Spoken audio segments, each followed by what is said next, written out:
Dernière nouvelle 24 heures. Et nous, il n'a jamais pris le temps de venir nous voir, arrivé en Loire-Atlantique pour rencontrer des zadistes, le ministre Nicolas Hulot a d'abord été accueilli par des riverains de l'aéroport de Nantes, très déçus que l'aéroport de Notre-Dame-des-Landes ait été abandonné. Lors d'une réunion avec la préfète des Pays de la Loire, le ministre a ensuite appelé les opposants au projet à ne pas entrer dans une spirale de la violence. Si les occupants de la ZAD ont réussi à faire plier le gouvernement, de nombreux locaux ont visiblement souhaité rappeler au gouvernement qu'ils s'estimaient lésés par cette décision. La plupart boss sont venus ceux qui pouvaient, les retraités. L'important, c'est qu'on ne nous oublie pas, a expliqué Joël Sauvaget, président du collectif des citoyens exposés au trafic aérien, auprès de Ouest France. Une cinquantaine de riverains avaient ainsi répondu à son appel de venir accueillir le ministre de la Transition écologique et solidaire, depuis le début favorable à l'abandon du projet de Notre-Dame-des-Landes.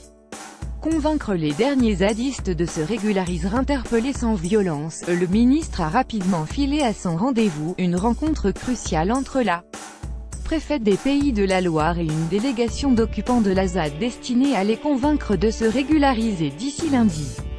La Calera de Set Riverainedale. Un news la samim pa brochure n_Hulot. Faire cette réunion visait à permettre de trouver une issue au conflit, au 10e jour d'opération de gendarmerie sur le site de 1650 hectares.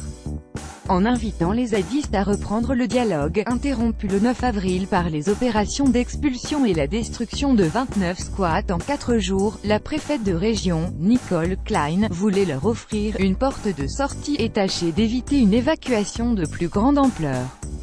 Ne confondons pas écologie et anarchie, ne rentrons pas dans une spirale de postures de confrontation et de violence. Ne confondons pas écologie et anarchie, et sachons passer à une autre étape, a déclaré Nicolas Hulot lors d'une conférence de presse, à l'issue de la réunion.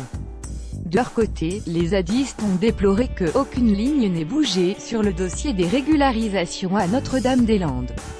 On a accepté un rendez-vous pour voir si on avait un climat apaisé, pour voir si on pouvait continuer à travailler ensemble. Malheureusement, on a constaté que rien ne changeait, a déclaré un membre de la délégation.